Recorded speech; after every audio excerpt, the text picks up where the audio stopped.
I want to just acknowledge the two people standing to my left and right. As you know, Health and Human Service Director, Agency Director Mark Galley, and Nick Medora, who runs a department that few of you may be familiar with.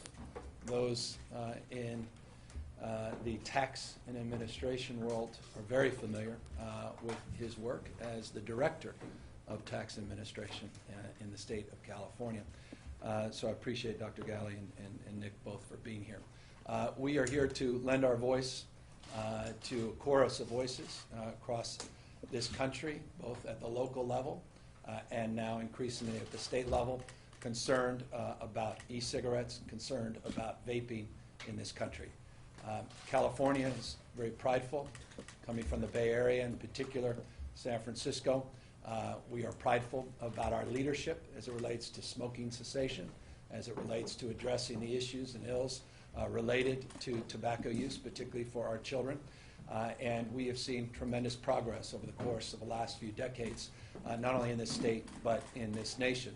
It was just a number of years ago that the former governor of the state of California, acknowledging the success of California's leadership, which is demonstrable in this space, on anti-tobacco advertising and the reduction in use of tobacco-related products. In this state, in the last number of years, that has changed, as has been the case arguably all across the rest of the country. With the advent of these vaping tools and technologies, we have seen a significant increase in now the use and abuse of vaping products, particularly now with these flavored e-liquid products. We estimate over 15,500 of these flavored e-liquid products are available on the market. We've seen a skyrocket increase in the use of these flavored products by our children, and vaping products are now being seen almost ubiquitously, not just in high school campuses, but increasingly in middle school campuses. And as a father of four, this has been an issue that's been brought to the forefront of my consciousness, not because my children per se, but by family members of their friends that are increasingly concerned and anxious about what they're hearing and what they're seeing in schools large and small all across this state. We need to do more. We need to do better. There were efforts in the legislative session to do just that. They fell short.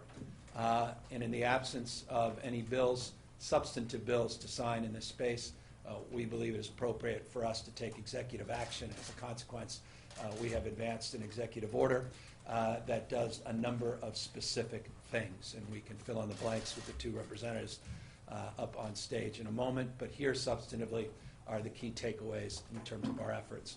Number one, we're going to considerably increase our enforcement against counterfeit products and against those that are currently abusing the law and are allowing access to these products to our children. Number two, we're going to significantly review and consider increasing the warning signage, not only in retail establishments, but to broadly consider warning as it relates to potential packaging, which I know is a gray area, but substantively on advertisement more broadly of these products. As Mark Galley mentioned to me as in our walk across the hall, it's just an interesting fact that when you see a tobacco product that is advertised, it has large warning label. You see some of these products in the vaping world, there's no warning label. That needs to change, and our executive order will advance the same. We are also pursuing a $20 million, and this is a minimum. I think it will be substantially higher, but we're starting with a $20 million advertising campaign using Proposition 56 monies and using Prop 64, the cannabis dollars. By executive order, I'm afforded the right to make determinations of how those dollars are used. We're going to focus our marketing campaigns targeting this epidemic of vaping in the state of California. That marketing campaign will launch next month. This is a rather weak example of that, and I don't mean that to denigrate the work that was done to put that up on stage, but we are looking and testing a number of advertising campaigns, and we'll be making those very public just in the next few weeks, as I said, in October. We also are reviewing our tax policies. I know there was legislative effort on taxes. I want to see how far we can go administratively. It's an open-ended question of how far we can go, but we're going to push the envelope. Let me be specific. Tobacco products today are taxed at $2.87. I'll back up. Cigarettes are taxed at $2.87. Tobacco products, chewing tobacco, e-cigarettes, other tobacco-related products, are not taxed at $2.87. They're taxed, interestingly, at 59.27% of the wholesale cost of the product. Let me break that down. If, for example, and forgive me, Juul, but if you're selling a Juul pod that costs at wholesale $2.50, you would assess a 59.27% tax, which works out, if you're using your calculator, to $1.48, not $2.87, just $1.48. It's interesting that in many cases, these pods hold substantially higher concentrations of nicotine than even traditional tobacco products. Under Proposition 56, this was considered. Under Proposition 56, there is language to consider the content, the density content, oh, you can explain it perhaps more eloquently than myself, that I think warrants an investigation by Nick and his team to see if we can substantially increase the taxes of these products. Again, in the absence of any legislative effort that's successful, we want to see how far we can go in this endeavor. Regardless, the study that we will do, the study that Nick and his team will do, will help advance any legislative efforts into the new year in a way that I think will only encourage more support by the legislature. And final close, I do personally believe, you've never asked, I'm happy to say what I've long said, I do not believe in these flavored tobacco products, and I hope that we will address that issue administratively. It appears, and we're pushing the envelope in this executive order, it appears that, as they say, governor alone is not afforded the right legally to ban those products outright, that we would need legislative support. Again, we're pushing the envelope. We'll see how far we can go, and we're diving deep to explore the limits of this authority vested in me, but I am hopeful that we can find a pathway to do just that, again, in the absence of any legislative push. So that's broadly what we're committing to today. I've got my two experts here to answer any detailed questions, but we're getting serious about this issue, and we're going to drive these issues as far as we can through executive authority. It sounds like you're talking at least now primarily about nicotine, so how much of this also applies to cannabis? You know, we're still figuring out what's causing the respiratory illnesses, but more of them are from people who have vaped THC products specifically, so what if this applies to cannabis? Well, and Nick could tell you about two enforcement actions, cannabis related, just over the last few days, over the weekend in Los Angeles. We are aggressively increasing our enforcement actions in that space. Again, I want to remind you the predicate here. It's not just the President's announcement, though we applauded that announcement. I very specifically did as it relates to his concern in this space. But as you know, we have just since September, up to September 10th, and by the way, we think we had another incident over the weekend, though I'm told I can't say more than that. We're going to get more information soon. But we've had at least one death and at least 63 instances of respiratory illnesses or ailments related to vaping products in this state. And so this is increasingly coming to the fore.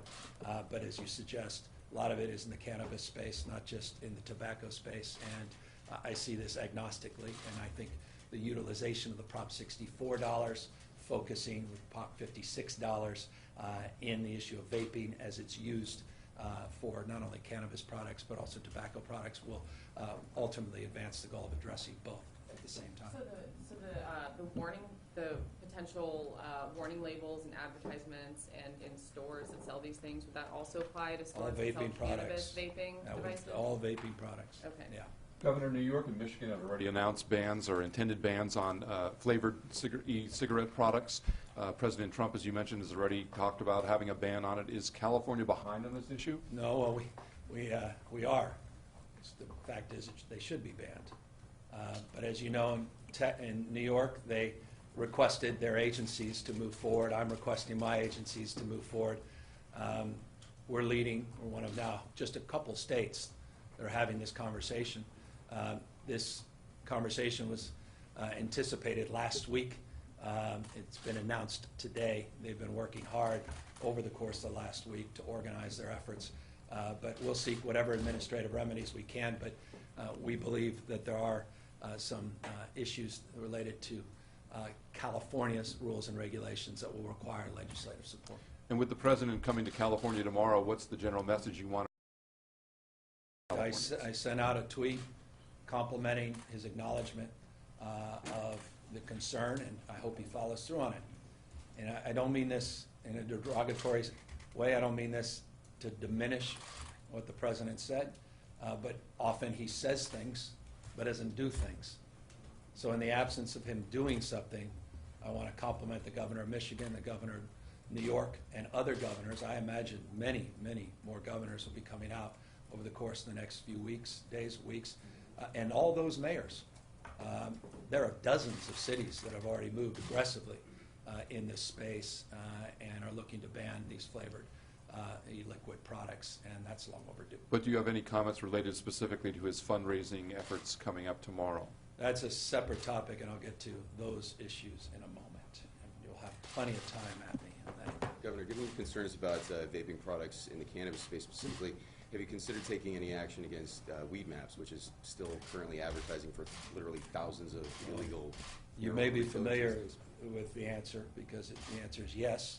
And Weed Maps, as you know, I don't mean to look backwards. There was no enforcement action at Weed Maps in the past. I got here. There has been. They voluntarily have agreed to withdraw all unlicensed advertising by December 31st of this year.